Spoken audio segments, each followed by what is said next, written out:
All right, hey, what's going on, guys? It's me, Mose, Mr. Cinematics himself, coming to you with another video on the MotoGP 2023 mod. Today, we're going to be taking a look at another bike. Last time we looked at the KTM factory. Today, we're looking at the GasGas factory. It's essentially the same bike. It's the same model, same everything.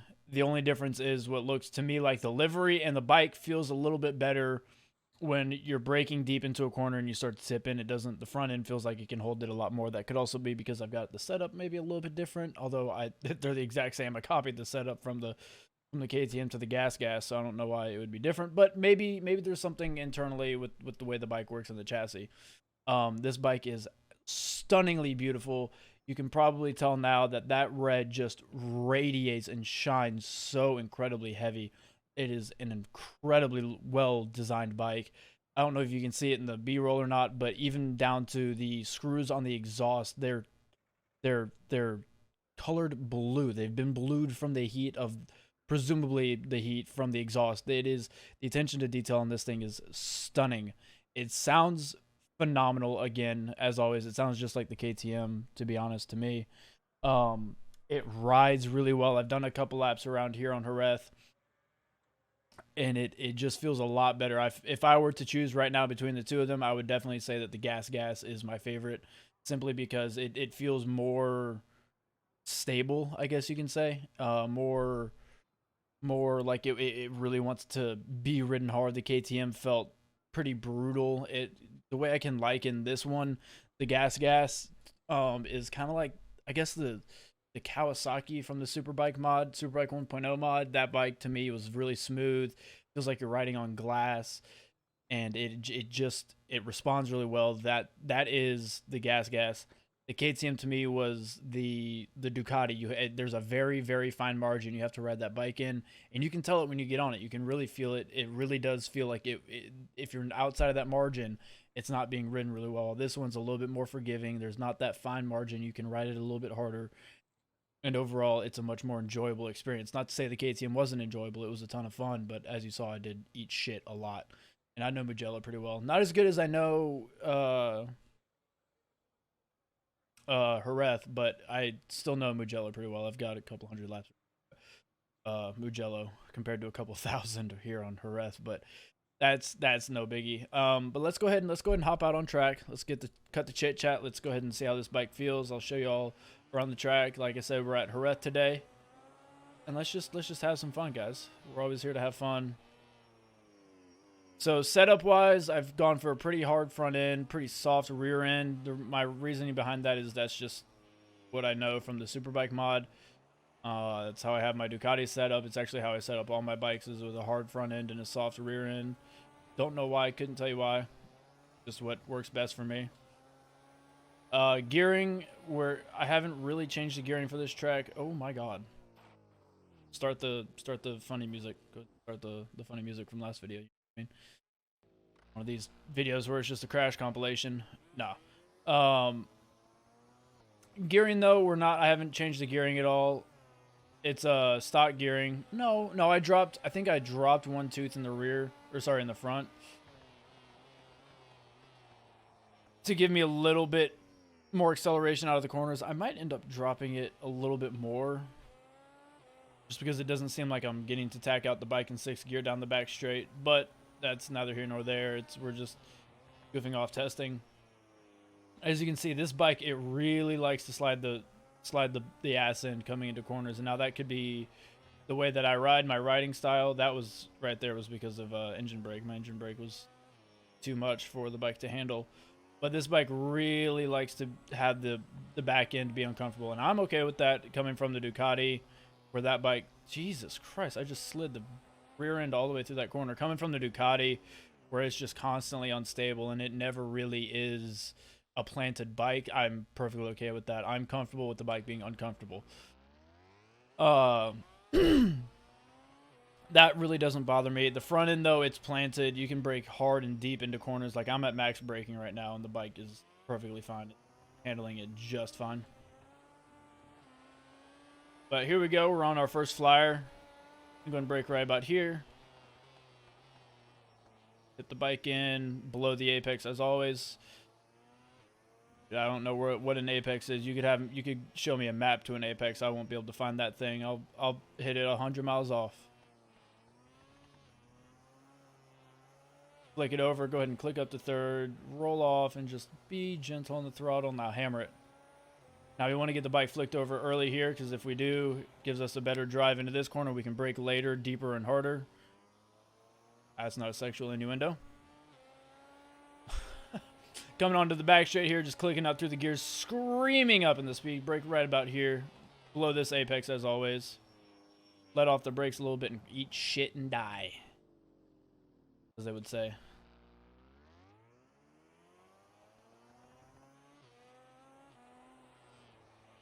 Here we're going to roll off for the flick. You want to get this bike moved over as quick as possible. This corner is deceptive. Let's go ahead and get that bug off of our screen. Here I like to use a little bit of throttle to help turn the bike coming out of that corner. I think that's corner 10, I believe. And here you just kind of eyeball your brake marker. There really isn't a set brake marker that you want to be choosing. Here I like to roll off right about there if I'm on a really good lap, but I fucked up the exit of the last corner, so it fucked us up for the next 3 corners. That's racing for you. Coming up here. Brake here, stand it up, let the bike stabilize out, then we'll tip it in. Give it a little bit of a blip with throttle because I am a dunce and don't know how to corner properly. And then we can feel that anti-wheelie really working along with those front wings. Braking a little bit deep here, seeing if we can hold it. Nope. The real reason that I was braking deep was because I was zoned out.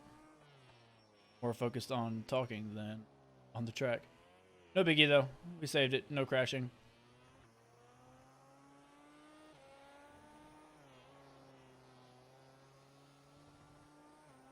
Downshift for that corner. Make sure that the engine brake. Flick it early and brake hard, hard, hard, hard. We're hard on the brakes. Give it a downshift, maybe even 2. Let's do 2 downshifts. Feels good. Power up out of this corner. This bike is really enjoyable to ride. I really do have a lot of fun with this bike. Coming in at 186 Ks we are. Ooh, buddy. Couldn't get that bike turned over. Come on.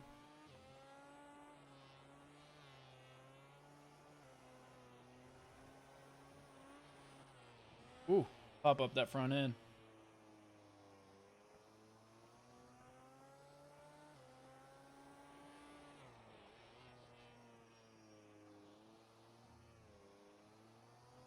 The last lap by was a 145, and that was with a crash. I'm already in first gear. Don't know why I'm trying to downshift. Stand the bike up early. Be on the limiter.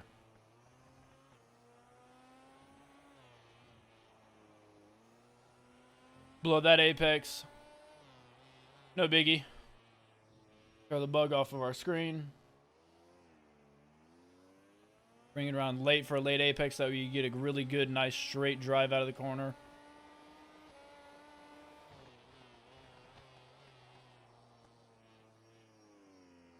Hey, there you go. Now we're finding an apex.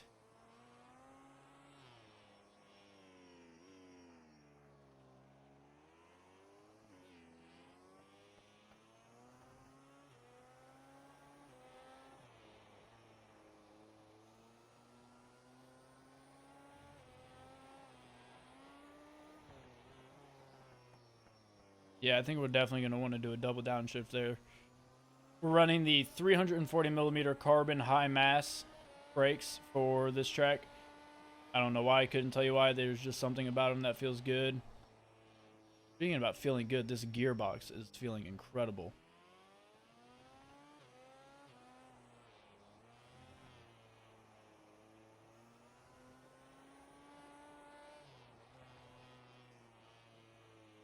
The way it shifts, the way it's just a seamless transition, which makes sense because these bikes run what's called a seamless gearbox. If you don't know what that is, essentially it engages the next gear before you shift.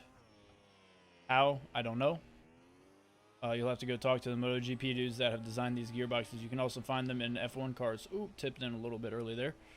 You can find them in F1. The problem with these gearboxes is that there isn't one. There isn't one. There really isn't a problem with them. I think the problem for the engineers was figuring out how the motor can switch RPMs that incredibly fast. These switch at about 0.01 of a second it takes for the gears to engage.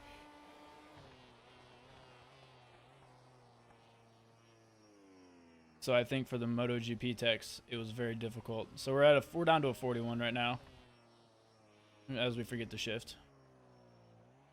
Give it a tap of the rear brake, bring that front end around, give us a nice little sharper trajectory.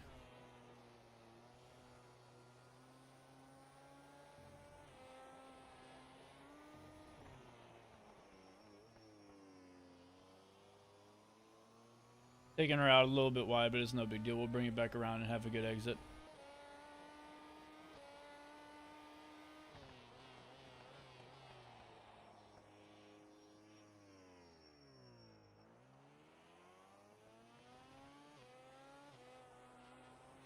A little bit of head shake.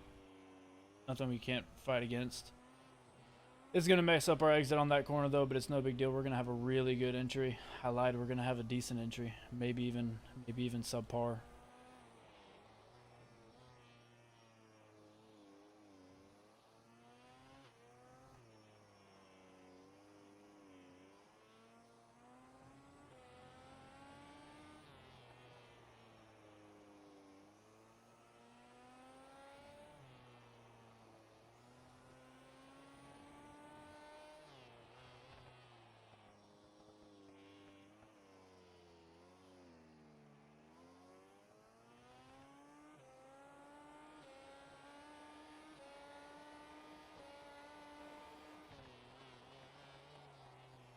Oh, downshifted way too quick.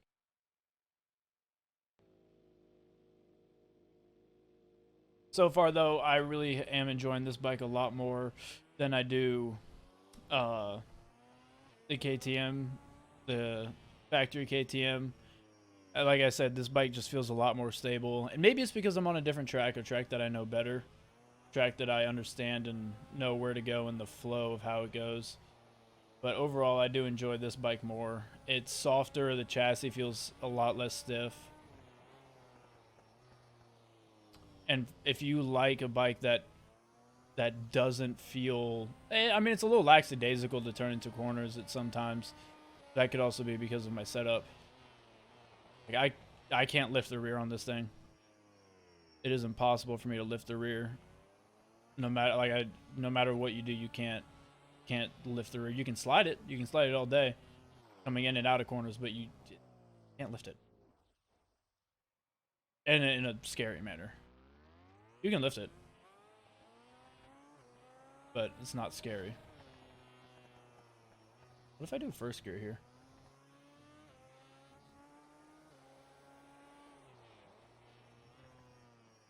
Once again, it's the same thing with this bike when it comes to the steering stabilizer.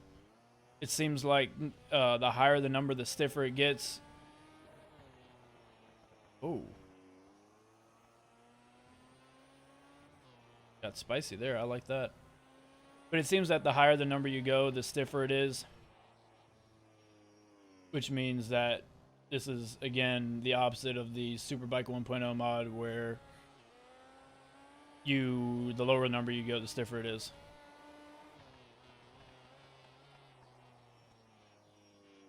Damn, dude. I'm trying to push it now and see what I can really do on this thing, and it's just not wanting to be pushed. No big deal. We'll give it about 2 or 3 more laps, and then we'll say our goodbyes and cut the video here. Holy hell. Where did the front end come up from that?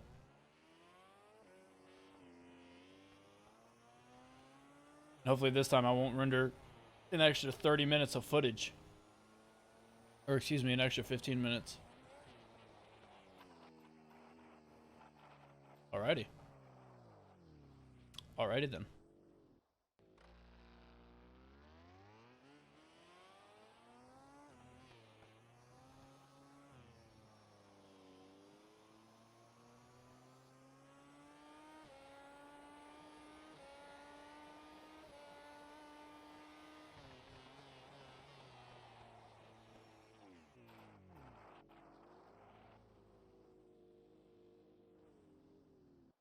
Apparently I'm being a little bit too hard on the bike.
Hey, would you look at that, a clean apex. Still parked it though. Still absolutely parked it.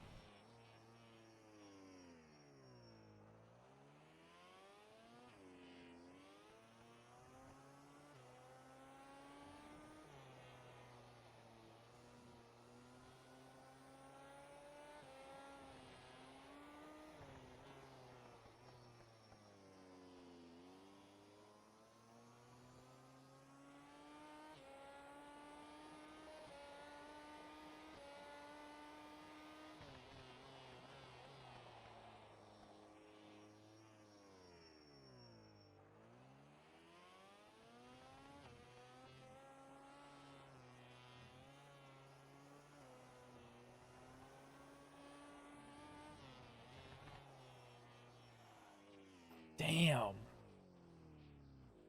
Such a good lap. It was going so good. It wasn't. As it always is.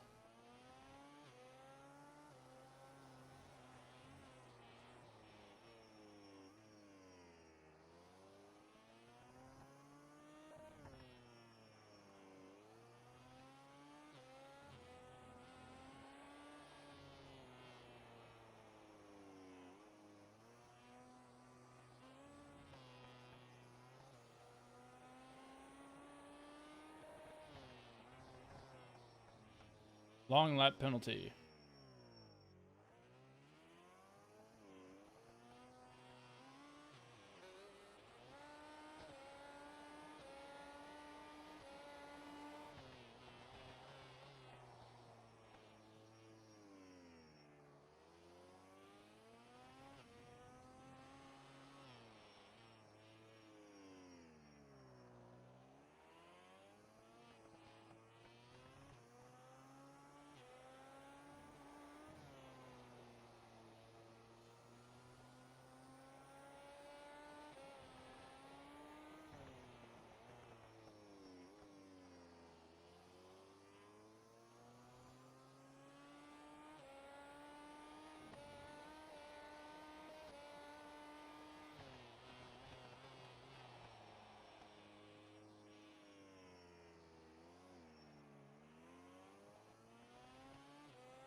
Yeah, guys, that has been the MotoGP 2023 KTM or not GasGas Factory GasGas team.